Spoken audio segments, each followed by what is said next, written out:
सुनिए जी, मैं सोच रही हूँ कि हमारी दोनों बेटियाँ बड़ी हो रही हैं, तो क्यों ना अब उनकी शादी के बारे में सोचा जाए। क्योंकि आपकी इतनी कम तनख्वाह में हम उन्हें इतना ही पढ़ा सकते थे, और अब हमारे पास इतना पैसा भी नहीं है कि दोनों की शादी एक साथ कर दें।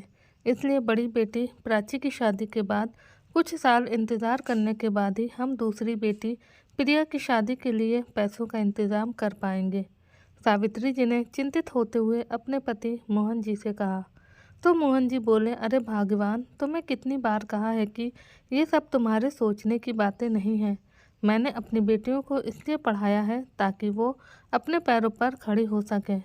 उन्हें आगे बढ़ने का मैं पूरा मौका दूंगा, क्योंकि शादी के बाद इतनी जिम्मेदारी हो जाती है कि लड़की अपने बारे में कभी सोच ही नहीं पाती।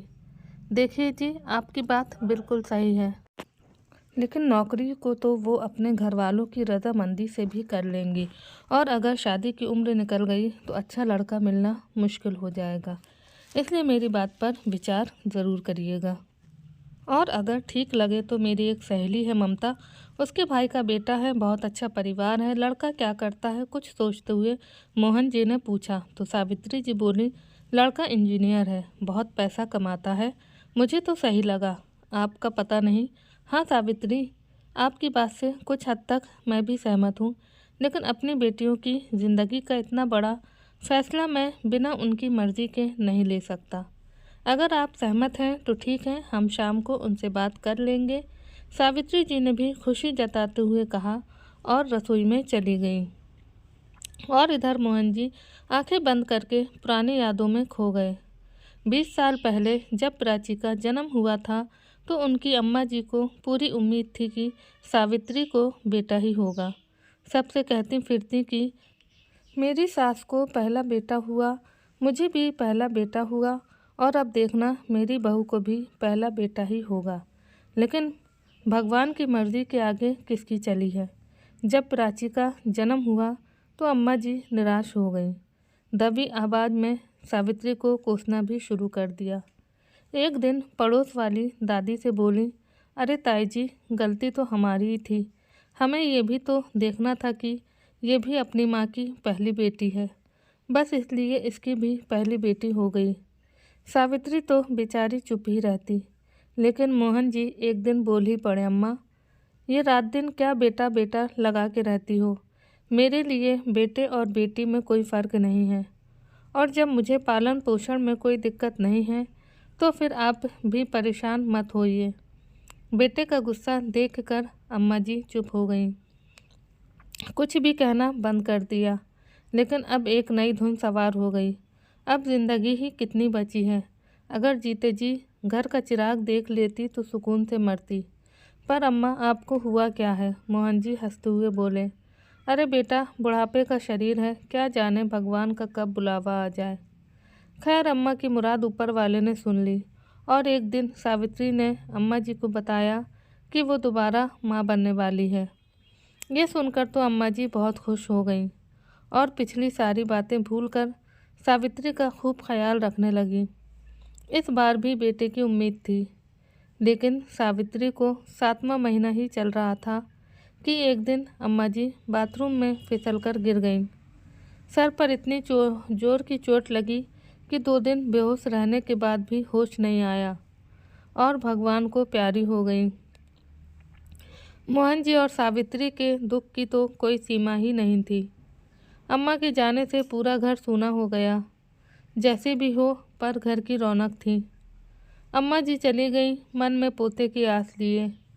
ये अफसोस कहीं न कहीं सावित्री को भी था। खैर, भगवान की मर्जी के आगे किसकी चली है। 9 महीने पूरे हुए और एक बार फिर सावित्री ने बेटी को जन्म दिया। वैसे इस बार सावित्री को भी बेटी की ही आस थी, लेकिन मोहन जी अपने उसूलों के पक्के ठहरे। दूसरी भी बेटी हुई तो क्या हुआ, दिखा दूंगा दुनिया को कि बेटियां बेटों से कम नहीं होती। एक दिन अपने माता पिता का नाम रोशन करेंगी तो सारी दुनिया कहेगी, वो देखो, प्राची और प्रिया के पापा जी जा रहे हैं। बस इसी भावना के साथ मोहन जी ने सावित्री से कह दिया कि अब बेटे की राह में तीसरी संतान को जन्म नहीं देंगे। सावित्री ने भी मोहन जी की बात पर सहमति जता दी, क्योंकि वो भी जानती थी कि उनकी इतनी हैसियत नहीं थी कि वो 3-3 बच्चों की अच्छी परवरिश कर पाएंगे। बस इसलिए उसने भी पति के निर्णय में सहमति दे दी और इस तरह एक माता पिता की जिम्मेदारी को देखते हुए मोहन जी और सावित्री ने बेटियों की परवरिश में कोई कमी नहीं छोड़ी। दोनों पढ़ाई से लेकर घर के कामकाज तक हर काम में निपुण थीं और जितनी सुंदर खुद उतना सुंदर स्वभाव।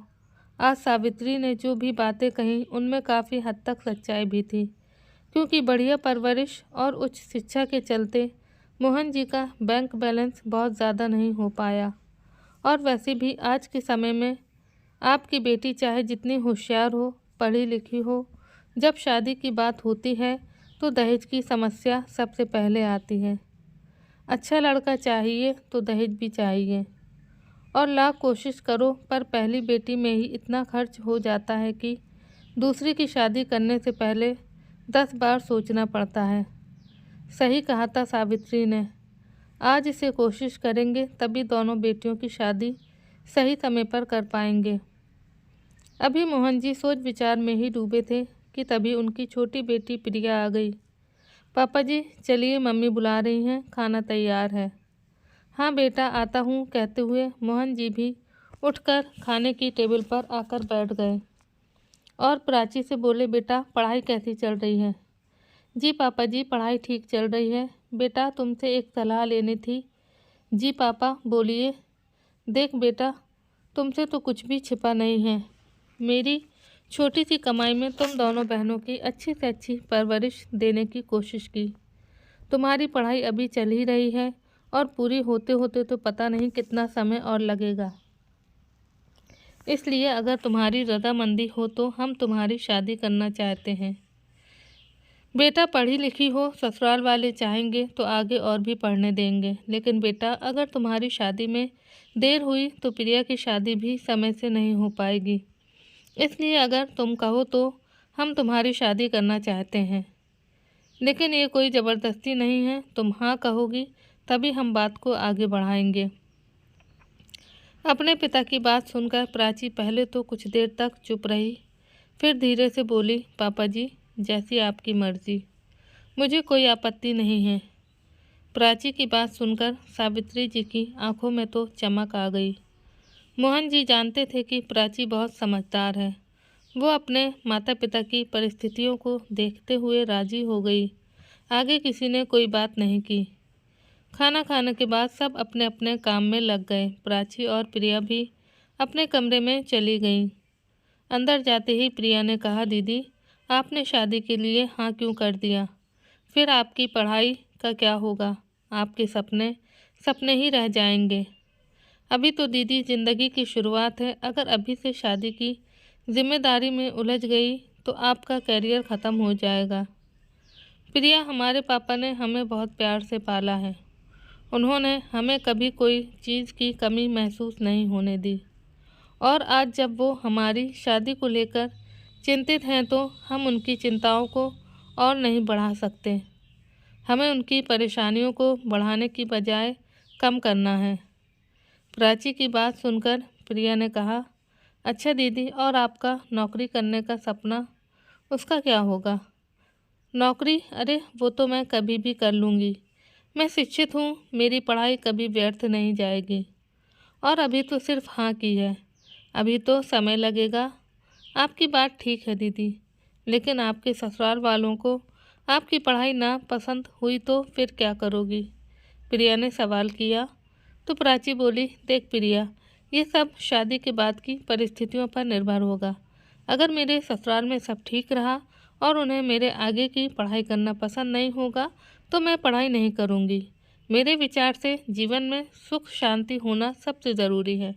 मेरे नौकरी पैसा होने से अगर घर परिवार में कलह होती है तो ऐसी नौकरी का क्या फ़ायदा? इसका मतलब आप समझौता कर लेंगी? नहीं प्रिया, सबकी खुशी में ही खुश होना मेरा जीवन का उसूल है। प्राची ने सहजता से उत्तर दिया। तो प्रिया बोली, ठीक है दीदी, फिर चलो बंद करो ये किताबें और शादी के सपने देखना शुरू करो। कहते हुए प्रिया हंसने लगी। उधर प्राची की सहमति के बाद सावित्री जी की खुशी का कोई ठिकाना ही नहीं था। न जाने कितने सपने उनकी आंखों के सामने नाचने लगे। अगले दिन जल्दी जल्दी उसने सारे काम निपटाए और अपनी सहेली ममता को फ़ोन लगाया। हेलो ममता, मैं सावित्री बोल रही हूँ। अरे हाँ सावित्री, तुम कैसी हो? मैं ठीक हूँ ममता। अपनी प्राची ने शादी के लिए हाँ कर दी है। उस दिन तुम अपने भाई की बेटी की बात कर रही थी ना, वो कैसा रहेगा अपनी प्राची के लिए? अरे सावित्री, तुमने तो हमारे दिल की बात कह दी।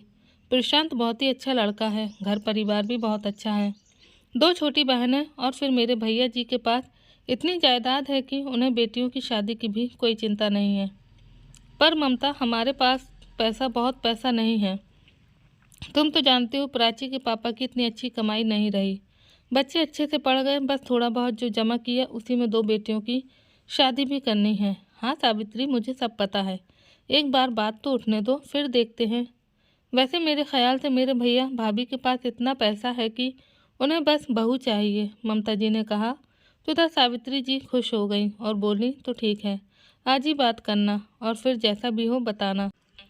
मेरी बहुत इच्छा है कि प्राची की शादी प्रशांत के साथ हो जाए। हाँ सावित्री, मैं पूरी कोशिश करूँगी और फिर जोड़ियाँ तो ऊपर वाला ही बनाता है। यदि प्राची की किस्मत में प्रशांत होगा तो ये शादी ज़रूर होगी, तुम निश्चिंत रहो। ठीक है, मैं तुम्हारे फ़ोन का इंतज़ार करूँगी, कहकर सावित्री जी ने फ़ोन रख दिया और मन ही मन हाथ जोड़कर भगवान से प्रार्थना करने लगी। है मेरे भोलेनाथ, मेरी प्रार्थना सुन लेना। पर जब 1-2 दिन बीत गए, ममता का फ़ोन नहीं आया, तो सावित्री को लगने लगा कि शायद लड़के वालों ने मना कर दिया होगा, तभी ममता ने फ़ोन नहीं किया। हर समय सावित्री जी के कान फ़ोन पर ही लगे रहते। आखिर 4-5 दिन इंतज़ार करवाने के बाद ममता का भी फ़ोन आ ही गया। हेलो सावित्री, मैंने भाभी से बात की थी, वो अपनी प्राची को देखना चाहती हैं। जीजा जी को बोलना एक बार मेरे भाई से फ़ोन पर बात कर ले। अरे वाह ममता, ये तो बहुत अच्छी बात है। एक काम करना, जब वो लोग प्राची को देखने आएंगे तो तुम भी साथ में आ जाना। अगर तुम साथ रहोगी तो हमें भी थोड़ी हिम्मत मिलेगी। हाँ ठीक है सावित्री, मैं भी भैया भाभी के साथ आ जाऊंगी। अरे प्राची की शादी प्रशांत से हो जाए, इससे ज़्यादा खुशी की बात मेरे लिए और क्या हो सकती है। पर हाँ, तुम जीजा जी से कह देना कि वो जल्दी से बात करके प्राची को देखने दिखाने की बात कर लें। ठीक है, आज ही उन्हें बोलती हूँ, कहकर सावित्री जी ने फ़ोन रख दिया। और अगले ही दिन मोहन जी ने ममता के भाई महेश जी से बात की, तो 2 दिन बाद ही प्राची को देखने आने की बात तय हो गई। अच्छी बात तो ये थी कि 2 दिन बाद प्रशांत भी छुट्टी पर आ रहा था और महेश जी चाहते थे कि इन्हीं छुट्टियों में प्रशांत भी प्राची को देख ले और अगर प्रशांत को प्राची पसंद आई तो शादी भी जल्दी करवा देंगे। खैर 2 दिन बाद मोहन जी के घर तैयारियां जोर शोर से चल रही थी। अरे प्राची, तुम अभी तक तैयार ही नहीं हुई, जाओ सुबह से काम में लगी हो, वो लोग आते ही होंगे। क्या मम्मी, ऐसे ही ठीक हूँ जैसी हूँ, उन्हें वैसे ही पसंद आनी चाहिए, प्राची ने कहा। तो प्रिया भी बोली, हाँ मम्मी, दीदी ठीक ही तो कह रही हैं, और फिर हमें भी तो लड़का पसंद होना चाहिए ना। चलो बातें मत बनाओ और दोनों जाकर तैयार हो जाओ। तुम्हारे पापा को मिठाई और समोसे लेने भेजा था, वो भी लगता है हलवाई की दुकान पर खुद ही समोसे बनाने बैठ गए। सावित्री की बात सुनकर दोनों बहनें ठहाके लगाकर हंसने लगी और फिर बोली, मम्मी हम तैयार होने जा रहे हैं, पापा भी आते ही होंगे। तभी दरवाजे की घंटी बजी। देखो प्रिया, कौन आया है, लगता है तुम्हारे पापा आ गए, दरवाज़ा खोल दो जाकर। तो प्राची, तुम जल्दी करो, और कहते हुए सावित्री जी ने प्राची को अंदर तैयार होने के लिए भेज दिया। इधर प्रिया ने जाकर दरवाज़ा खोला तो हैरान हो गई, क्योंकि सामने ममता और उसके साथ लड़के वाले खड़े थे। नमस्ते आंटी जी, आइए आइए, अंदर आइए, प्रिया ने कहा। तो सब लोग इसके पीछे पीछे अंदर आ गए। आप लोग बैठिए, मैं अभी मम्मी को बुलाती हूँ, कहते हुए प्रिया जैसे ही अंदर जाने लगी कि तभी सावित्री जी आ गई। जी नमस्ते, घर ढूंढने में कोई परेशानी तो नहीं हुई? नहीं, ममता दीदी साथ में थी ना, लड़के की माँ ने, कावेरी जी ने कहा। तो ममता बोली, हाँ सावित्री, बहुत पहले एक बार आए थे, तब से अब में बहुत अंतर आ गया है, बस्ती भी बहुत हो गई है, फिर भी घर ढूंढ ही लिया। तभी मोहन जी ने दस्तक दी। ओह माफ़ कीजिए, मैं काम से बाहर गया था, यहाँ पास में ही समोसे की दुकान है, वहाँ बहुत अच्छे समोसे मिलते हैं, तो सोचा आप लोगों को भी खिलाया जाए, बस वही लेने चला गया था। कोई बात नहीं मोहन जी, आपके घर आकर हमें लगा ही नहीं कि हम पहली बार मिले हैं, कावेरी जी ने कहा। तभी मोहन जी समोसे और मिठाई सावित्री जी को देते हुए बोले, अरे सावित्री, जाओ भाई, चाय और समोसे लेकर आओ और प्राची को भी तो मिलवाओ सबसे। जी बिल्कुल, मैं अभी आती हूँ, कहकर सावित्री मुस्कुराते हुए अंदर प्राची के कमरे में गई। प्रिया बेटा तुम चाय बनाओ और प्राची तुम भी प्रिया के साथ बाहर आ जाना, और वो लोग जो भी पूछे अच्छे से जवाब देना। बेटा बात बिगड़नी नहीं चाहिए, लड़का भी बहुत अच्छा है। क्या बोलते हो तुम लोग अंग्रेजी में? हैंडसम, बहुत हैंडसम है। ये सुनकर दोनों बेटी फिर से एक बार हंसने लगी। क्या मम्मी आप भी ना, कहते हुए प्रिया रसोई में चली गई। कुछ देर के इंतजार के बाद प्रिया प्राची को लेकर हॉल में आ गई। भाई साहब ये हमारी बड़ी बेटी प्राची है। मोहन जी बोले तो कावेरी जी ने कहा, हाँ आओ प्राची बेटा हमारे पास आकर बैठो। तो प्राची लड़के की माँ कावेरी जी के पास आकर बैठ गई। वैसे तो बेटा तुमने हमारे बारे में ममता दीदी से सब कुछ सुन ही रखा होगा, फिर भी बता दे, ये हमारा बेटा प्रशांत और ये दोनों बेटियां खुशी और रिंकी हैं। ये सुनकर प्राची धीरे से मुस्कुरा दी। बेटा हमें पुराने ज़माने के लोगों की तरह सवाल जवाब करने नहीं आते। हम तो बस ये मानते हैं कि किसी भी शादी में लड़के और लड़की की मर्जी बहुत ज़रूरी है। अगर तुम्हें आपस में एक दूसरे से कुछ पूछना हो तो पूछ लो। ये सुनकर प्राची और प्रशांत दोनों ही मुस्कुरा दिए। तभी प्रशांत ने कहा, मम्मी मुझे प्राची बहुत पसंद है, मेरी तरफ से कोई दिक्कत नहीं है, बाकी आप देख लीजिए। अरे बेटा ज़िंदगी तो तुम दोनों को ही बितानी है, जब तुम्हें पसंद है तो मुझे को तो कोई ऐतराज़ ही नहीं। वैसे भी मुझे तो प्राची देखते ही पसंद आ गई थी। कावेरी जी ने प्राची के सिर पर हाथ रखते हुए कहा, तो प्राची भी हल्की सी मुस्कुरा दी। तभी सावित्री जी ने आंखों ही आंखों में प्राची से सहमति ली और फिर बोली, हमारी तरफ से भी रिश्ता पक्का है। जी हमारी प्राची को भी ये रिश्ता मंजूर है, तो फिर मिठाई हो जाए। सावित्री जी की सहेली ममता जी ने कहा। तो मोहन जी बोले, हाँ हाँ क्यों नहीं, मुझे पता था कि ये रिश्ता पक्का है, इसीलिए मैं पहले ही मिठाई ले आया था। जाओ प्रिया बेटा सबके लिए मिठाई ले आओ। हाँ पापा, कहते हुए प्रिया सबके लिए मिठाई लाने चली गई। तभी कावेरी जी ने कहा, भाई साहब अब जब रिश्ता पक्का हो ही गया है तो फिर देर किस बात की, चट मंगनी पट ब्याह कर ही लेते हैं। हाँ हाँ बहन जी क्यों नहीं, अभी पंडित जी से बात करके मुहूर्त निकलवा लेते हैं। कहते हुए मोहन जी ने पंडित जी के पास फ़ोन मिलाया तो 1 महीने बाद ही शादी की तारीख फिक्स हो गई। ये सुनकर सबके चेहरे खुशी से झूम उठे। ठीक है भाई साहब अब हम भी चलते हैं, शादी की तैयारी जो करनी है, हाथ जोड़ते हुए प्रशांत के पिता महेश जी ने कहा और वहाँ से निकल गए। उनके जाते ही सावित्री जी के पैर तो ज़मीन पर ही नहीं टिक रहे थे, वो बार बार भगवान को धन्यवाद दे रही थी। खैर दोनों तरफ से शादी की तैयारियाँ ज़ोरों शोरों से शुरू हो गई और वो दिन भी आ ही गया जिसका सभी को इंतज़ार था। आज मोहन जी का घर रोशनी से जगमगा रहा था। सावित्री जी तो खुशी से फूली नहीं समा रही थी, लेकिन बेचारे मोहन जी सारी व्यवस्था अकेले देख परेशान हो रहे थे। उनकी यही कोशिश थी कहीं कोई कमी न रह जाए। ऐसा नहीं था कि रिश्तेदार नहीं थे, लेकिन मोहन जी ने सारी जिम्मेदारी स्वयं संभाल रखी थी। किसी की थोड़ी सी लापरवाही से बात बिगड़े ये उन्हें मंजूर नहीं था। बारात दरवाजे पर आ चुकी थी। दुल्हन बनी प्राची बेहद खूबसूरत लग रही थी। खैर पूरे विधि विधान के साथ दोनों की शादी संपन्न हो गई। प्राची विदा होकर ससुराल आ गई। पूरा घर रिश्तेदारों से खचाखच भरा हुआ था। खुशी और रिंकी पूरे घर में खुशी से चहक रही थी। ना बुआ जी भाभी का चेहरा कोई भी बिना नेक के नहीं देखेगा, मेरी भाभी चांद का टुकड़ा है, इतनी आसानी से दर्शन नहीं होने दूंगी। खुशी हाथ मटका के बोली, हाँ भाई खुशी, सुना तो हमने भी है कि प्रशांत चांद का टुकड़ा ब्याह कर लाया है, लेकिन जब हम देखेंगे तभी बताएंगे बहू कैसी है। थोड़ी देर बाद मुंह दिखाई की रस्म शुरू हुई। एक एक करके सभी ने प्राची को देखा और बहुत तारीफ की। प्रशांत भी अपनी प्राची की तारीफ सुनकर फूला नहीं समा रहा था। अगले दिन प्रशांत ने प्राची से कहा, देखो प्राची, मेरा घर परिवार सब कुछ मैंने तुम्हें समर्पित किया है और इस घर में तुम्हें बहुत प्यार मिलेगा, और मैं भी तुमसे वादा करता हूँ कि तुम्हारी ज़िंदगी में कभी कोई दुख नहीं आने दूंगा। लेकिन प्राची तुम्हें भी मेरे घर के प्रति अब जिम्मेदारियों को पूरा करने में मेरा पूरा साथ देना होगा। तो प्राची ने भी हाँ में सिर हिलाते हुए कहा, जी हाँ, हर कदम पर मैं आपका और आपके परिवार का साथ देने के लिए तैयार हूँ। मैं भी आपसे वादा करती हूँ कि 7 फेरों के साथ सातों वचनों को मैं पूरे मन वचन और कर्म के साथ निभाऊंगी।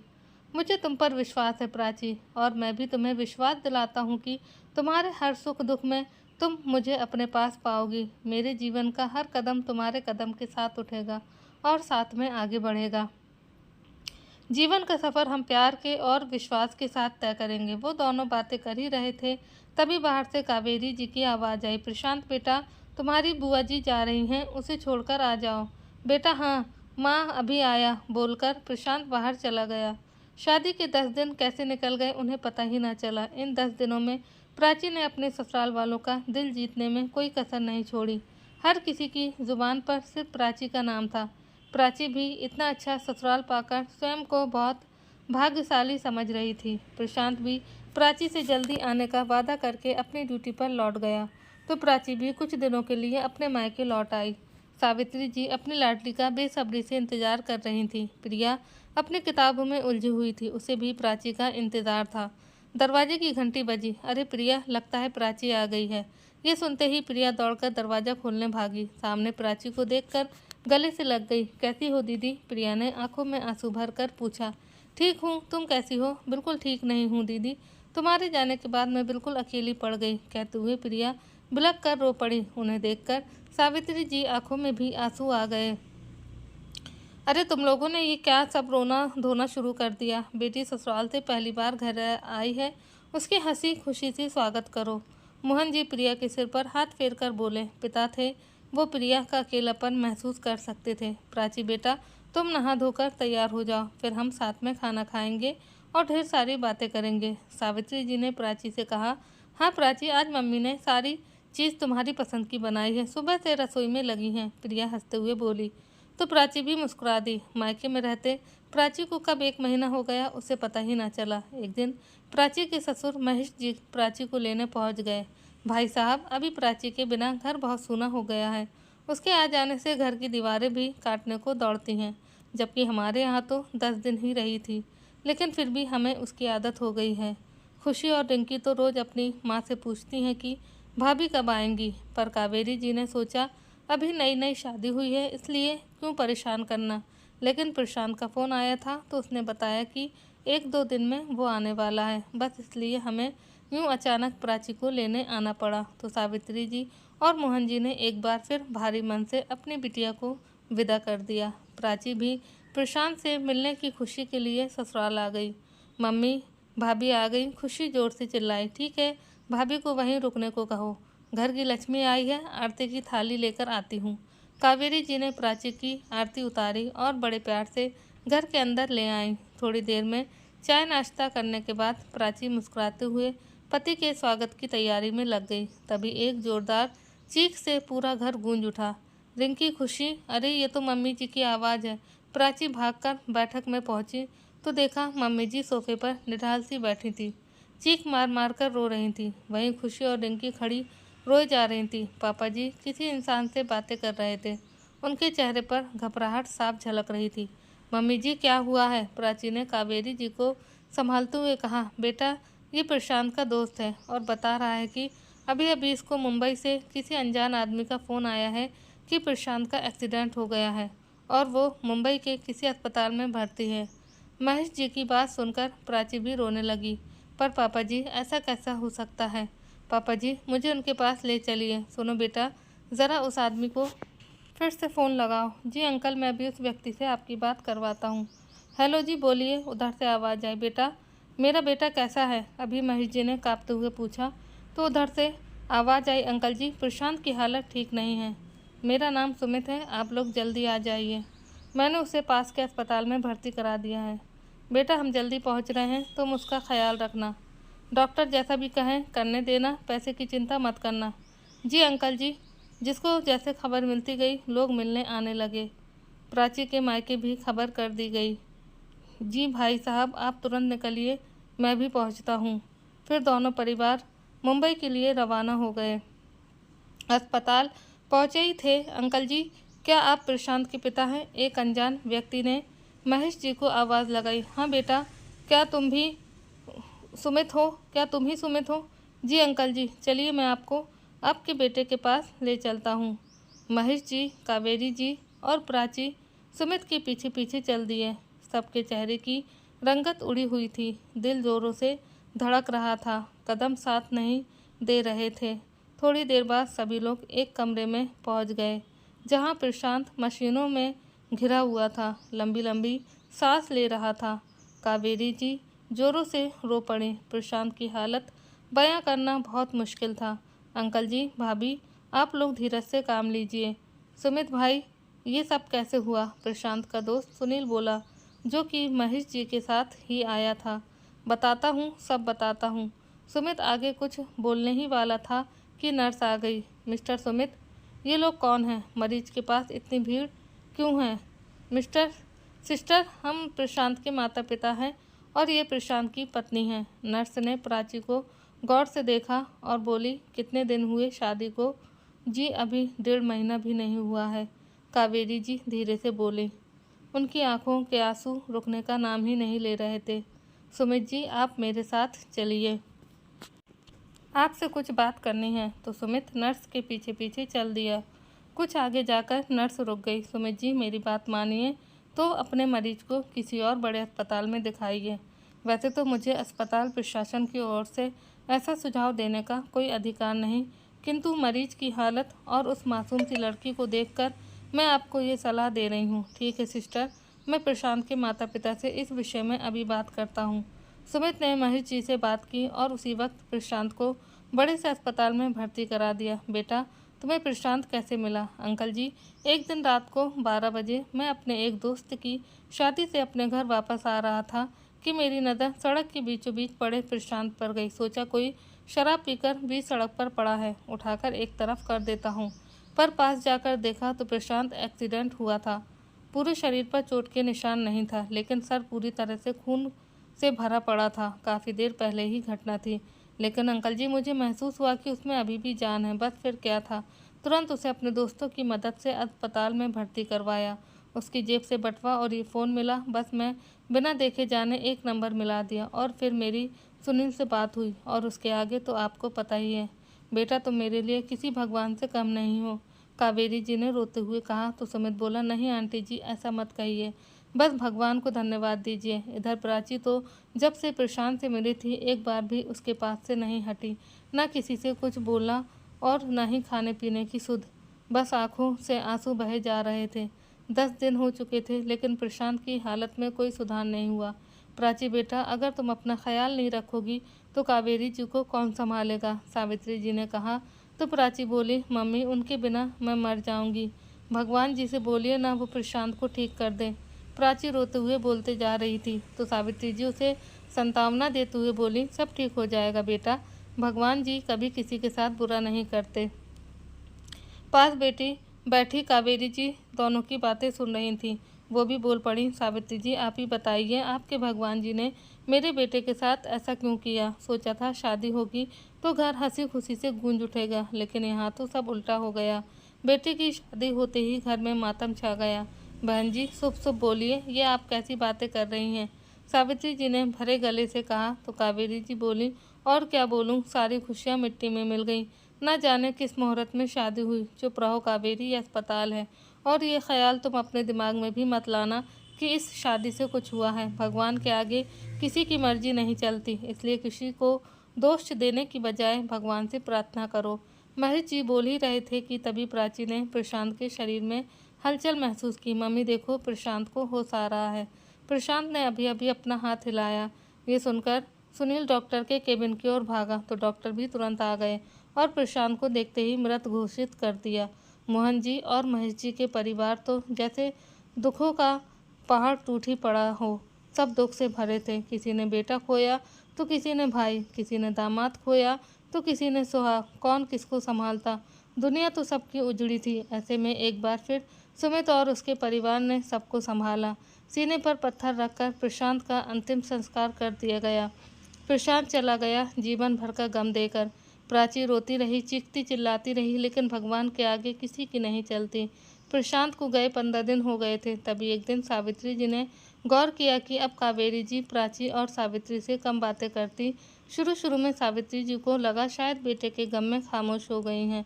फिर धीरे धीरे उनकी बातों में प्राची के लिए तानों की बौछार आने लगी। खुशी और रिंकी भी हर समय प्राची को घृणा की दृष्टि से देखने लगी। एक दिन सावित्री जी ने मोहन जी से कहा, सुनिए जी, मुझे लगता है कि अब हमें चलना चाहिए। आखिर कितने दिन यहाँ रहेंगे? हाँ सावित्री, तुम्हारी बात सही है, लेकिन प्राची को ऐसी हालत में छोड़कर जाने की हिम्मत नहीं पड़ रही। आपकी बात सही है जी, पर एक बात और कहते कहते सावित्री जी रुक गई। और क्या बात है सावित्री, साफ साफ कहो जी। आप तो महेश भाई साहब के साथ होते हैं, इसलिए हो सकता है आपको महसूस ना हो। पर मैंने देखा है कावेरी जी और उनकी दोनों बेटियां हमारी बेटी से ठीक से बातें नहीं करती। शायद वो इस पूरी घटना के लिए हमारी बेटी प्राची को ही दोषी ठहरा रही हैं। पर सावित्री, इसमें हमारी बेटी का क्या दोष? जो हुआ उसमें उसका भी तो सब कुछ उजड़ गया। ठीक है, महेश जी से बात करता हूँ। अगर वो हाँ करते हैं तो कुछ दिनों के लिए हम अपनी बेटी को अपने साथ ले चलते हैं। वहाँ कुछ माहौल बदलेगा तो उसका भी मन शांत हो जाएगा। बिल्कुल सही कह रहे हैं आप। मैं भी उसको इस हाल में अकेले नहीं छोड़ सकती। तभी जोर से आवाज़ आई, रिंकी, तुम प्राची से कैसे बात कर रही हो? मत भूलो वो भाभी हैं तुम्हारी। मुझे मत बताओ प्रिया दीदी। अरे जब भाई नहीं रहा तो भाभी कैसी? रिंकी, प्रिया, प्रिया जोर से चिल्लाई। चिल्लाइए मत, मत भूलिए ये मेरा घर है, समझी? उनकी आवाज़ सुनकर पूरा घर इकट्ठा हो गया। महेश जी कहा, महेश जी ने कहा, क्या हुआ प्रिया? जी अंकल जी कुछ नहीं, प्रिया ने धीरे से कहा। तो महेश जी अपनी बेटी रिंकी से बोले, क्या हुआ रिंकी, तुम्हें बताओ। तो रिंकी चिल्लाकर बोली, एक बार नहीं 10 बार समझा चुकी हूँ कि ये प्राची मेरे पास ना आया करे। इन्हें देखकर मुझे मेरे भाई की ज़्यादा याद आती है। इनके नसीब में खोट था तभी तो मेरा भाई चला गया। रिंकी बंद करो अपनी ये बकवास। कौन भरता तुम्हारे दिमाग में ये सब बातें? महेश जी ने अपनी बेटी रिंकी को डांट दिया। तो रिंकी रोते हुए अपने कमरे में चली गई। प्राची अपने सर को झुकाए सब बातें सुन रही थी, पर न जाने क्यों आज उसकी आंखों में आंसू नहीं, सिर्फ दर्द था। तभी प्राची के पिता मोहन जी ने कहा, भाई साहब आप हाँ करें तो प्राची को कुछ दिनों के लिए हमारे साथ भेज दीजिए। नहीं नहीं मोहन जी, बच्चों के झगड़े में आप नाराज़ ना हों। महेश जी बोल पड़े। तभी सुनिए, अगर वो प्राची को ले जाना चाहते हैं तो ले जाने दीजिए, कावेरी जी बोली। तो महेश जी ने कहा, नहीं कावेरी, प्राची के जाने के बाद घर का वीरान और बढ़ जाएगा, प्रशांत के जाने का दर्द और गहरा हो जाएगा। तभी उनकी बात को बीच में काटते हुए कावेरी जी बोली, आप समझने की कोशिश क्यों नहीं करते? हमारा प्रशांत जा चुका है और प्राची यहाँ रहेगी तो वो और दुखी रहेगी। जी भाई साहब, भेज दीजिए प्राची को हमारे साथ। आप जब कहेंगे हम प्राची को वापस ले आएंगे। ठीक है, जैसी आपकी मर्जी। जाओ प्राची बेटा, जाने की तैयारी करो, महेश जी ने कहा। पर प्राची टस से मस न हुई। चलो प्राची घर चलो, सावित्री जी ने कहा। तो प्राची बोली, कौन सा घर मम्मी? मेरा घर तो यही है। मेरा दुख मेरा सुख सब इस घर में से जुड़ा है। जो भी है सब यही है। मैं कहीं नहीं जाऊंगी। थोड़े दिन में वापस आ जाना बेटा, सावित्री जी ने प्राची को समझाते हुए कहा। नहीं मम्मी, मम्मी पापा ने भी तो अपना बेटा खोया है। रिंकी और खुशी ने अपना भाई खो दिया। इनका गम भी तो मेरे गम जैसा ही है। फिर मैं कैसे इनको अकेला छोड़ दूँ? पापा, इनको मेरी ज़रूरत है। मैं कहीं नहीं जाऊंगी। ठीक है बेटा, तुम्हें जो ठीक लगे वो करो। जब दिल करे खबर कर देना, कहकर मोहन जी सावित्री और प्रिया के साथ घर लौट आए। सब लोग चले गए। प्राची बड़ी देर तक प्रशांत की तस्वीर को सीने से लगाए रोती रही। आ जाओ प्रशांत, तुम क्यों इतनी दूर चले गए? मैं अकेले नहीं जी सकूंगी। आ जाओ या मुझे अपने पास बुला लो। प्रशांत, तुमने कहा था कि मुझे सरप्राइज़ दोगे। सच में प्रशांत, तुमने जीवन भर न भूलने वाला सरप्राइज़ दे दिया। प्रशांत, कितनी बड़ी जिम्मेदारी दे गए। पर तुम चिंता मत करना, मैंने तुम्हें जो वचन दिया था उन वचनों को मैं निभाऊंगी। मम्मी पापा मेरे रहते कभी अकेले नहीं हो सकते। मैंने तुमसे वादा किया था मैं सारी ज़िंदगी उनका ख्याल रखूंगी। हाँ प्रशांत, मैं उनकी बहू हमेशा उनके साथ रहूंगी। कोशिश करूंगी उन्हें तुम्हारी कभी कमी महसूस न हो। खुशी और रिंकी की पढ़ाई से लेकर शादी तक की पूरी जिम्मेदारी उठाऊंगी। सोचते हुए प्राची ने अचानक ही अपने आंसू पोंछे और रिंकी के कमरे में चली गई। जाकर रिंकी को आवाज़ लगाई तो रिंकी ने कोई जवाब नहीं दिया। पास जाकर देखा तो रिंकी किसी किताब के पन्ने पलट रही थी। पास ही प्रशांत और रिंकी व खुशी की तस्वीर रखी थी। तस्वीर किसी रक्षाबंधन की थी। प्राची समझ गई कि रिंकी पन्ने पलट कर पढ़ने का नाटक कर रही है। रिंकी पढ़ रही हो? प्राची ने पूछा, लेकिन रिंकी फिर भी चुप ही रही। रिंकी नाराज़ हो? प्राची की आंखों में आंसू आ गए। रिंकी, कुछ गलती हुई हो तो माफ़ कर दो। देखो अब तुम्हारे भैया नहीं रहे, हमें तो सारी ज़िंदगी एक दूसरे के साथ रहना है। इस तरह नाराज़ होगी तो मैं किसका मुंह देखकर जिंदा रहूँगी? अब तुम ही लोग मेरा सहारा हो और विश्वास करो मैं तुम्हें कभी तुम्हारे भैया की कमी महसूस नहीं होने दूंगी। रिंकी की आंखों में भी आंसू बह चले, लेकिन जैसे ही प्राची ने रिंकी को सीने से लगाया तभी रिंकी ने प्राची का हाथ झटक दिया। नहीं, तुम मेरी भाभी नहीं हो सकती। तुम तो वो मनहूस साया हो जिसकी परछाई पड़ते ही भैया हमें छोड़कर चले गए। अब तो हमें भी तुमसे डर लगता है। रिंकी, तुम कैसी बातें कर रही हो? प्राची दर्द से कराह उठी। चली जाओ यहाँ से और ये मनहूस सूरत लेकर मेरे सामने मत आया करो। ये सुन प्राची रोते हुए अपने कमरे में चली गई और अपना चेहरा दर्पण में निहारने लगी। सूना माथा, सूनी मांग, अब बचा ही क्या था उसके चेहरे में। चेहरे की सारी रंगत तो प्रशांत के साथ ही चली गई। सही कहा रिंकी ने, मनुष्य तो हूँ मैं। जन्म जन्म का साथ निभाने की बात करने वाला प्रशांत मात्र 10 दिन उसके साथ रहा और उन 10 दिनों में उसके हिस्से में चंद यादें ही तो आई थी और अब उन्हीं यादों के साथ पूरी ज़िंदगी काटनी थी और उसे दिए गए वचनों को निभाना था। सोचते हुए प्राची ने एक बार फिर आंसू पोंछे और घड़ी पर नज़र डाली। समय का पता ही नहीं चला, 5 बज गए। पापा जी की चाय का समय हो गया। सोचते हुए प्राची रसोई की ओर चल दी, लेकिन रसोई में जाकर देखा तो कावेरी जी चाय बना चुकी थी। अरे मम्मी जी, आपने चाय क्यों बनाई? मुझे आवाज़ दे देती। कोई बात नहीं, ये तो रोज़ की बात है। नहीं मम्मी जी, आगे से ये नहीं होगा। अब सारे दुख भूलकर मुझे आप लोगों का ख्याल रखना है। प्राची ने चेहरे पर हल्की सी मुस्कान लाते हुए कहा। अच्छा, तो इतनी जल्दी तुम सब भूल जाओगी? सही भी है। साथ भी कितने दिन का था? मात्र 10 दिन का। और हमने तो उसे जन्म दिया था, पाला पोसा, कलेजे का टुकड़ा था। तुम भूल सकती हो, हम नहीं। मम्मी ने प्राची ने प्रश्नवाचक भरी नज़रों से कावेरी जी को देखा। कावेरी जी ने चाय ली और महेश जी के पास चली गई। प्राची को लगा अभी धरती फट जाए और वो उसमें समा जाए। मैंने तो ऐसा कुछ भी नहीं कहा। प्रशांत के जाने से मुझे कितना फ़र्क पड़ा वो मैं ही जानती हूँ, पर मेरे दुखी रहने से सब दुखी होंगे, ये सोचकर मैं इनके सामने दुखी नहीं होना चाहती थी। पर मेरी बात को तो मम्मी ने उल्टा ही ले लिया। और खैर कोई बात नहीं। अभी मम्मी जी रिंकी और खुशी मुझे जानती ही कितना है। धीरे धीरे वो भी मुझे समझने लगेंगी और सब ठीक हो जाएगा। प्रशांत को गए 6 महीने हो गए। कावेरी जी, रिंकी और प्राची उसके साथ बहुत बुरा सलूक करती। बेचारी प्राची किसी से कोई शिकायत नहीं करती, बस प्रशांत की तस्वीर के आगे अपने मन की बात करके दिल हल्का कर लेती। लेकिन हाँ, महेश जी प्राची को अपनी तीसरी बेटी मानने लगे थे। कई बार वो कावेरी जी, रिंकी और खुशी के गलत व्यवहार के कारण उन्हें डांट भी देते, पर तीनों माँ बेटी को कोई फ़र्क नहीं पड़ता। एक दिन महेश जी ने कहा, प्राची बेटा, मैं तुमसे कुछ कहना चाहता हूँ। जी पापा जी, बोलिए ना। बेटा, मैं सोच रहा था कि तुम अपने कुछ दिनों के लिए अपनी मम्मी पापा के घर चली जाओ। माहौल बदलेगा तो तुम्हें भी अच्छा लगेगा। नहीं पापा जी, आप लोगों को मेरी बहुत ज़रूरत है और फिर ये मेरा अपना घर है। मुझे खुश रहने के लिए कहीं और जाने की कोई ज़रूरत नहीं है। फिर भी बेटा, मेरी बात मानो और कुछ दिनों के लिए घूम आओ। मोहन जी भी अक्सर मुझे फ़ोन पर कहते हैं। मैं कल ही उन्हें फ़ोन कर देता हूँ कि वो तुम्हें आकर ले जाएंगे। तो प्राची ने भी हाँ में सिर हिला दिया। उसकी सहमति पाते ही 2 दिन बाद मोहन जी आकर अपनी बेटी को लेकर चले गए। जाते हुए प्राची ने अपने साथ प्रशांत की फ़ोटो भी ले ली, क्योंकि प्रशांत की ये फ़ोटो ही तो थी जो उससे बातें करती थी। मायके पहुंचकर प्राची हर समय गुमसुम रहती। प्रिया उसे बहुत समझाने की कोशिश करती, लेकिन प्राची भी क्या करे। एक दिन फ़ोन की घंटी बजी। प्राची ने फ़ोन उठाया। हेलो जी, मैं प्राची जी से बात करना चाहता हूँ। हाँ जी बोलिए, मैं प्राची ही बोल रही हूँ। प्राची, मैं सुमित बोल रहा हूँ। मुंबई में आपसे अस्पताल में मिला था। ओह, आप कैसे हैं? आप? जी मैं ठीक हूँ। आज किसी काम से आपके शहर आया था तो सोचा आप सबसे मिलकर चलूँ। जी, आपको मेरा फ़ोन नंबर? जी, मैं आपके ससुराल गया था आप सबसे मिलने के लिए, तो उन्होंने बताया कि आप मायके में हैं। बस वहीं से आपका नंबर ले लिया। अच्छा जी, ठीक है, आप मेरे मायके आ जाइए। 1 घंटे बाद सुमित प्राची के घर पहुंच गया तो सामने प्राची को देखते ही उसका दिल भर आया। आओ बेटा। नमस्ते अंकल जी, कैसे हैं आप? क्या बोलूँ बेटा, जिस बाप की बेटी के सर पर दुखों का पहाड़ टूट पड़ा हो, वो बाप कैसे सुखी हो सकता है। तभी सावित्री जी भी आ गई। सभी लोग बहुत देर तक बातें करते रहे। प्राची बेटा, चाय बनाओ और सुमित की खाने का इंतज़ाम करो। तो प्राची उठकर रसोई में चली गई। नहीं अंकल जी, मैं तो बस आप सबसे मिलने के लिए चला आया। खाने की कोई ज़रूरत नहीं है। अंकल जी, मेरे विचार में प्राची को आगे की पढ़ाई के विषय में विचार करना चाहिए। वैसे प्राची ने आपको कभी बताया कि वो जीवन में क्या करना चाहती है? बिल्कुल बेटा, मेरी प्राची डॉक्टर बनना चाहती थी, किंतु भाग्य के खेल से कौन अछूता रहा है।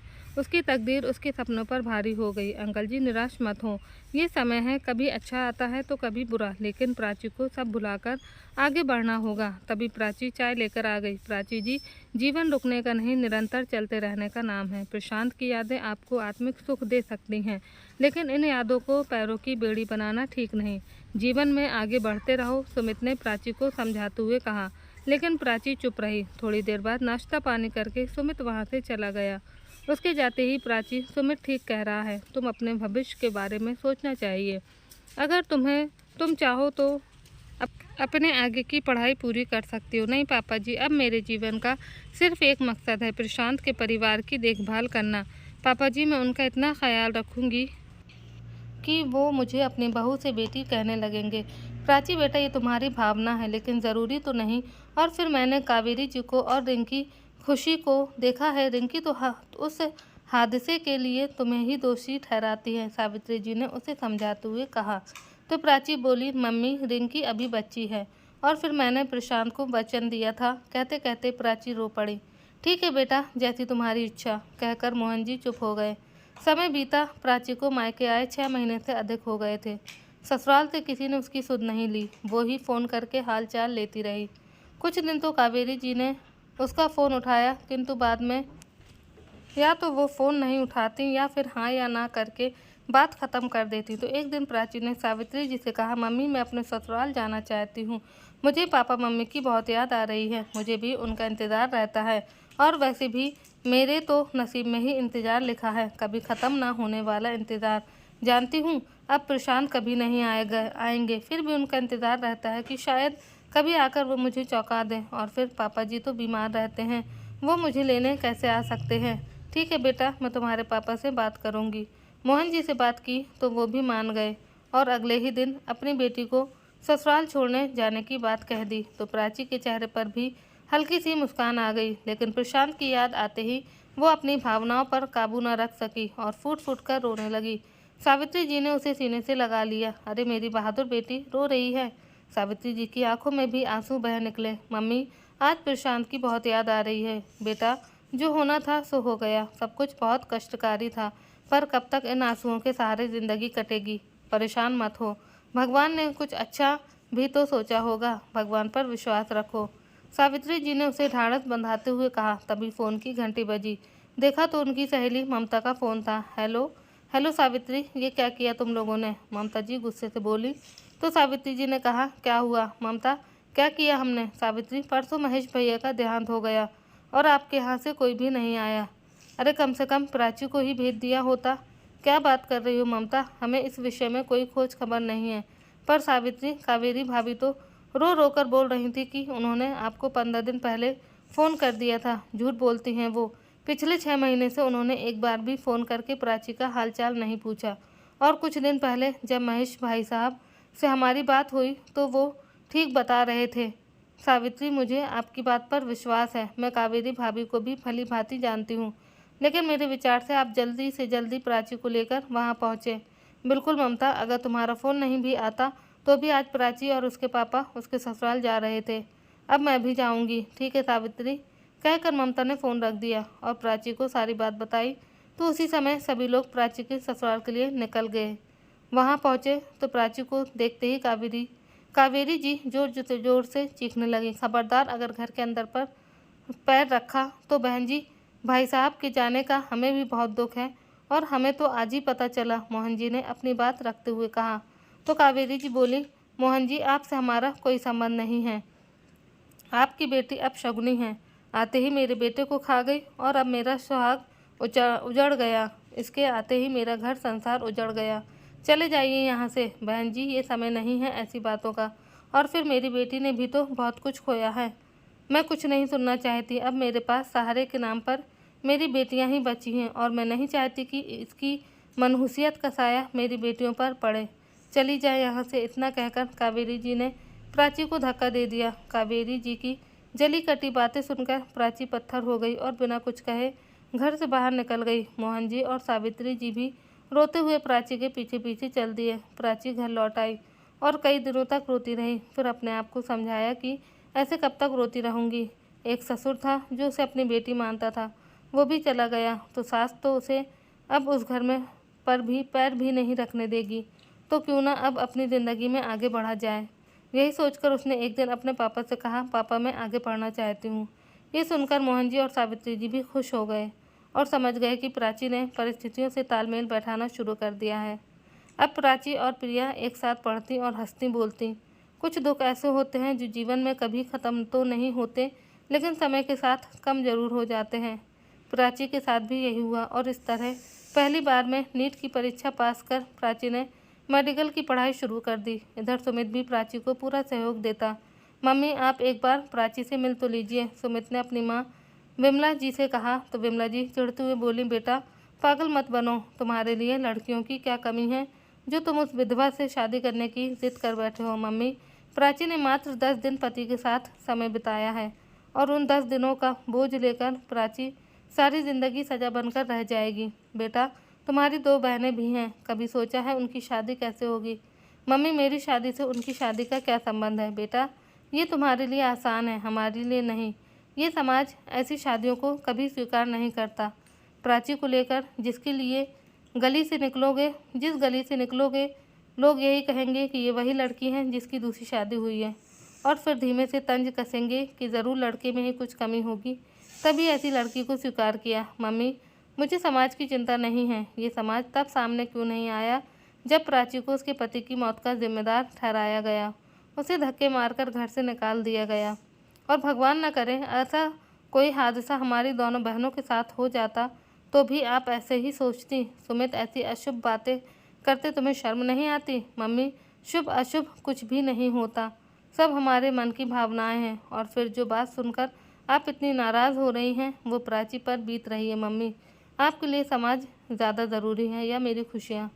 बेटा, ये प्यार कहीं दया तो नहीं? मम्मी, चाहे तुम कुछ भी समझो, प्राची के पापा ने मुझसे विनती की है और मैं भी प्राची को इस तरह दुखी नहीं देखना चाहता। सुमित की माँ विमला जी थोड़ी देर के लिए खामोश हो गई। तभी उसके पिता रमेश जी भी आ गए। देखो बेटा, तुम जो कदम उठाने जा रहे हो वो आसान नहीं है। हमारे समाज में विधवा विवाह एक ऐसी समस्या है जिसे ख़त्म करना तो सब चाहते हैं। विधवा स्त्री से सभी सहानुभूति रखते हैं, लेकिन जब बात अपने ऊपर आती है तो लोग पीछे हट जाते हैं। बेटा, तुम्हारी माँ भी उन्हीं लोगों में से एक है, पर मुझे खुशी है कि तुमने मेरी शिक्षा का मान रखा। लेकिन बेटा, तुम्हारा ये निर्णय भी आसान नहीं है। तुम्हें लोगों के कटाक्ष का सामना करना पड़ेगा। क्या ऐसे में तुम अपने निर्णय पर काबू रख पाओगे? जी पापा जी, मैंने बहुत सोच समझकर ये निर्णय लिया है। मुझे आपकी शिक्षा और अपने ऊपर पूरा विश्वास है। तो फिर ठीक है बेटा, हम भी प्राची से मिलना चाहते हैं। धन्यवाद पापा, मुझे आपसे यही उम्मीद थी। पापा जी, अभी मोहन अंकल जी को खबर कर देता हूँ कि हम उनसे मिलने आ रहे हैं। अगले दिन ही सुमित अपने परिवार के साथ मोहन जी के घर पहुँच गया। मम्मी, सुमित के मम्मी पापा क्यों आए हैं? प्राची ने सावित्री जी से पूछा। पता नहीं बेटा, हो सकता है यहाँ किसी से मिलने आए हों और इसीलिए हमसे भी मिलने आ गए। सारी औपचारिकता खत्म होने के बाद, बेटा प्राची, हम यहाँ तुमसे ही मिलने आए हैं और मैं जो भी कहूँगा स्पष्ट कहूँगा। बेटा, सुमित तुम्हें बहुत पसंद करता है, क्या तुम भी उससे शादी के लिए तैयार हो? प्राची ने अपने पिता की ओर देखा। मोहन जी मंद मंद मुस्कुरा रहे थे, जैसे ये बात उन्हें पहले से ही पता हो। अंकल जी, वो मेरी पढ़ाई। प्राची की आवाज़ लड़खड़ा रही थी। कोई बात नहीं बेटा, तुम एक शिक्षक की बहू बन रही हो, तुम्हारी पढ़ाई पर कोई रुकावट नहीं होगी। जी, मैं सुमित जी से अकेले में बात करना चाहती हूँ। ठीक है बेटा, हमें कोई आपत्ति नहीं है, बस तुम शादी के लिए मना मत करना। विमला जी ने हंसते हुए कहा। सुमित जी, मैं आपसे शादी नहीं कर सकती। पर क्यों प्राची? सुमित जी, आपके एक फ़ोन ने मेरी सोच को एक दिन में ही बदल दिया। आपने सिर्फ इतना ही कहा था कि ज़िंदगी अगर किसी मकसद के साथ जी जाए तो आसान हो जाती है, तकलीफ़ें कम हो जाती हैं। बस उसी उम्मीद से मैंने अपनी ज़िंदगी का एक मकसद बना लिया, क्योंकि भगवान ने जो जीवन दिया है उसे जीना ही पड़ेगा। और फिर डॉक्टर बनके लोगों की सेवा करने का निर्णय लिया। धीरे धीरे मैं खुश भी रहने लगी, लेकिन इसका मतलब ये नहीं कि मैं प्रशांत को भूल गई। सुमित जी, मैंने प्रशांत को वचन दिया था कि मैं जीवन भर उसके परिवार को अपना परिवार मानूंगी। मैं उनको दिया वचन नहीं तोड़ सकती। वो मुझे अपना नहीं मानते, पर मेरे लिए वो सर्वोपरि हैं। मैं आपसे शादी नहीं कर सकती। प्राची, किस दुनिया में जी रही हो? होश में आओ। प्रशांत इस दुनिया से जा चुके हैं और उनका परिवार भी तुम्हें पूरी तरह से भुला चुका है। इंसानियत के नाते मैं तुम्हें कभी नहीं रोकूंगा उस परिवार का ख्याल रखने के लिए, बल्कि तुम्हारा साथ दूंगा। किंतु एक वचन के लिए अपनी सारी ज़िंदगी एक कुएं में मेंढक बनकर रह जाना क्या ठीक है? प्राची, ज़िंदगी को जिंदा दिल से जियो। ज़िंदगी उतनी कठिन भी नहीं जितना हम समझ लेते हैं। ज़िंदगी बहुत आसान है, बस जीने की कला आनी चाहिए। जीवन की चुनौतियों का सामना करना आना चाहिए। शादी का मतलब बंधन नहीं होता। शादी का मतलब है 2 लोग मिलकर ज़िंदगी को खुशहाल बनाते हैं, ज़िंदगी को और आसान बनाते हैं। ये मेरे विचार हैं और मेरी तरफ से तुम्हें कभी कोई तकलीफ़ नहीं होगी। तुम्हें वो सारी खुशियाँ दूंगा जिसकी तुम हकदार हो। बाकी तुम्हारी मर्ज़ी, मैं तुम्हारे साथ कोई ज़बरदस्ती नहीं करूँगा। इतना कहकर सुमित कमरे के बाहर चला आया तो प्राची की निगाहें दीवार पर लगी प्रशांत की तस्वीर पर टिक गई। प्राची बहुत देर तक सुमित की बातों पर विचार करती रही और फिर प्रशांत की तस्वीर दीवार से निकालकर अलमारी में रख दी और चल पड़ी जीवन की अगली पारी को खेलने। बाहर आकर उसने शादी के लिए हाँ कर दी तो सब लोग बहुत खुश हुए। प्रिया भी प्राची के निर्णय से बहुत खुश थी, क्योंकि प्रिया ने भी खुद से वादा किया था कि जब तक प्राची का दूसरा घर नहीं बस जाता वो भी शादी नहीं करेगी। खैर, एक बार फिर प्राची शादी के बंधन में बंध गई। ससुराल में प्राची को बहुत प्यार और सम्मान मिल रहा था। सुमित का परिवार उसे महसूस ही नहीं होने देता कि उसका एक दर्द भरा इतिहास भी है। अगर प्राची और सुमित के रिश्ते के विषय पर बस सवाल भी उठाता तो स्वयं विमला जी आगे बढ़कर जवाब दे देती। इस तरह धीरे धीरे लोगों ने बातें बनाना भी बंद कर दी।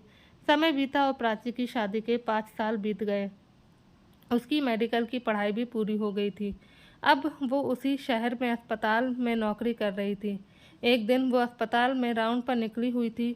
अपने स्वभाव के कारण सभी मरीज और अस्पताल के अन्य कर्मचारी उसे बहुत पसंद करते थे। वो उधर घूम ही रही थी कि तभी किसी ने आवाज़ दी, प्राची। अपना नाम सुनकर प्राची के कदम अपने आप रुक गए। प्राची ने मुड़कर देखा तो आवाज़ की तरह चेहरा भी जाना पहचाना ही था। प्राची स्वयं को रोक न सकी और उस अजनबी की ओर बढ़ गई। पास जाकर देखा तो प्राची की आंखों में अपने आप ही आंसू झलक आए।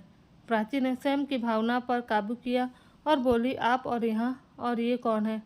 प्राची ने बिस्तर पर पड़े मरीज की ओर देखकर पहचानने की कोशिश करते हुए कहा, हाँ बेटा, मैं और ये रिंकी। वो महिला कोई और नहीं बल्कि प्राची की पहली सास कावेरी जी थी। बेटा, ये हमारी रिंकी है। इसके ऊपर चाकू से हमला हुआ है। एक लड़के ने कल रात इसे चाकू मार दिया। ठीक है, आप परेशान मत होइए।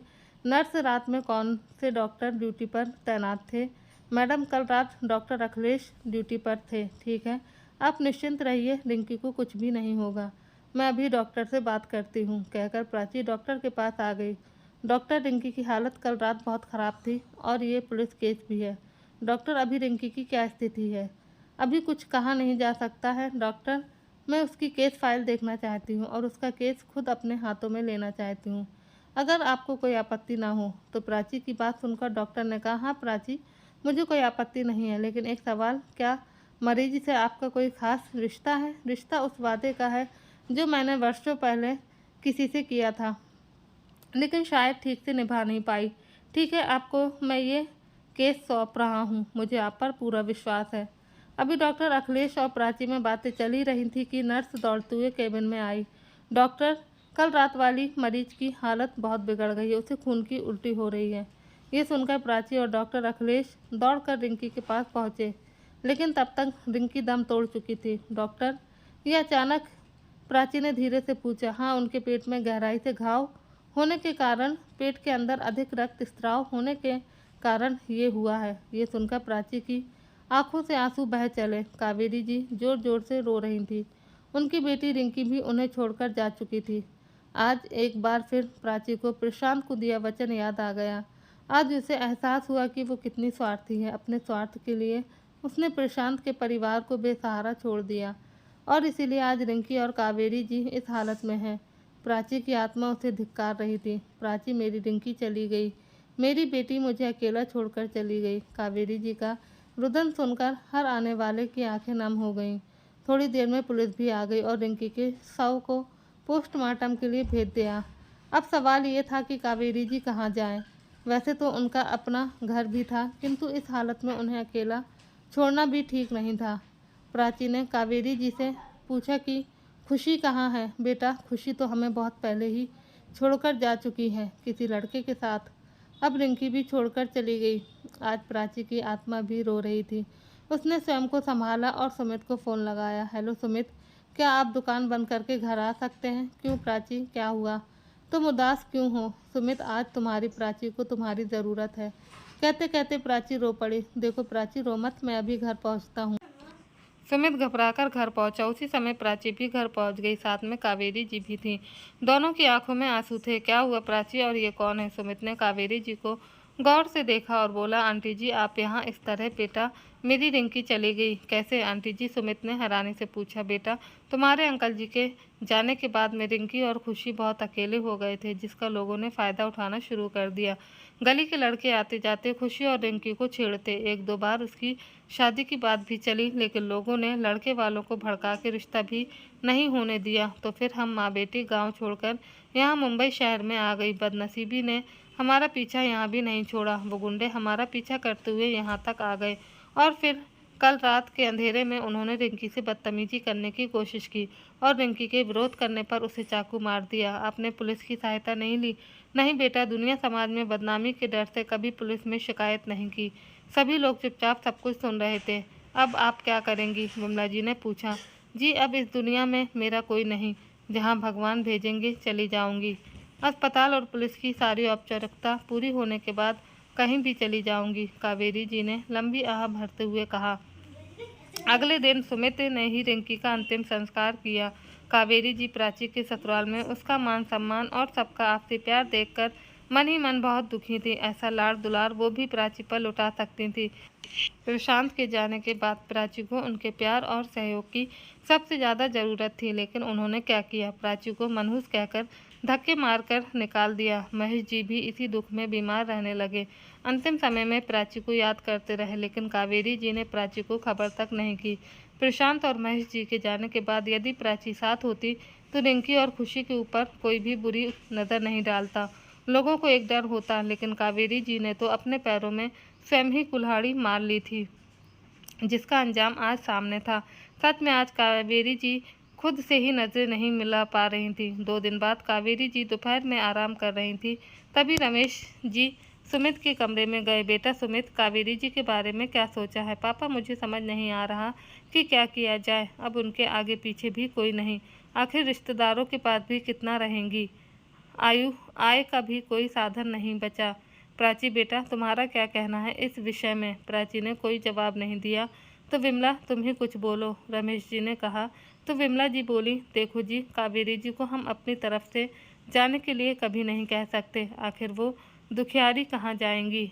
उन्होंने प्राची के साथ जो भी किया उसका उन्हें पछतावा भी है। प्राची बेटा अगर तुम कुछ कहना चाहो तो कह सकती हो, भले ही उस घर में तुम्हारा सिंदूर का रिश्ता ख़त्म हो गया हो, लेकिन इंसानियत का रिश्ता कभी ख़त्म नहीं होता। ये सुन प्राची विमला जी के गले से लगकर रो पड़ी। अम्मा जी, मम्मी जी, मैंने प्रशांत को वचन दिया था मैं उसके परिवार को हमेशा अपना परिवार मानूंगी, लेकिन विधि के विधान को कुछ ही और ही मंजूर था। फिर सुमित की तरफ देखते हुए बोली, सुमित मुझे गलत मत समझना, मैं आज भी तन मन से पूरी तरह से आपकी ही हूँ, लेकिन वो वादा पूरा करना चाहती हूँ। प्राची मैं जानता हूँ तुम बहुत अच्छी हो, प्रशांत का जाना एक हादसा था, मुझे खुशी है कि तुम अपनी बात की पक्की हो, वादा करके निभाना जानती हो। और फिर प्राची रिंकी का अंतिम संस्कार करके मैंने भी तो भाई का रिश्ता निभाया है, तो अब कावेरी जी मेरी माँ की तरह है। पापा जी अगर आपकी इजाज़त हो तो कावेरी आंटी को हम अपने साथ ही रख लें। शाबाश बेटा, मुझे तुमसे यही उम्मीद थी।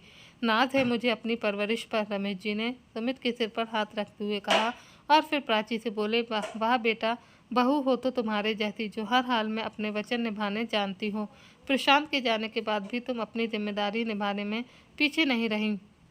शाबाश बेटा। विमला तुम्हें कावेरी जी के यहाँ रहने से कोई ऐतराज़ तो नहीं? रमेश जी ने विमला जी से पूछा। जी नहीं, मुझे कोई ऐतराज़ नहीं, बल्कि मुझे तो खुशी होगी कि घर के अंदर ही एक सहेली मिल जाएगी। तो फिर चलो कावेरी जी को ये भी खुशखबरी हम दे देते हैं। कहते हुए सब लोग बाहर आए तो कावेरी जी आंखें बंद किए सोने की मुद्रा में थीं, लेकिन सबके आने की आहट से वो उठकर बैठ गईं। कावेरी जी, आज से आप इसी घर में रहेंगी, आपको कहीं भी जाने की ज़रूरत नहीं है। आज से आप मेरी छोटी बहन हैं और ये आपके बेटे बहू हैं। किस्मत का लेख देखिए, एक बार फिर आपकी बहू आपके पास आ गई। पर बहन जी ये संभव नहीं है। कहते कहते कावेरी जी की आंखें भर आईं। कावेरी, तुम जैसे विमला की बहन हो वैसे ही मेरी भी बहन हो, और हम में से आपके यहाँ रहने पर किसी को कोई आपत्ति नहीं है, बल्कि हमें खुशी होगी कि मेरे बेटे बहू अपनी जिम्मेदारी पूरी ईमानदारी से उठा रहे हैं। रमेश जी की बात सुनकर कावेरी जी की आंखें भर आईं। उसने प्राची को गले से लगा लिया और सुमित के सिर पर हाथ रखते हुए कहा, आज मुझे मेरा बेटा प्रशांत और बहू प्राची वापस मिल गए।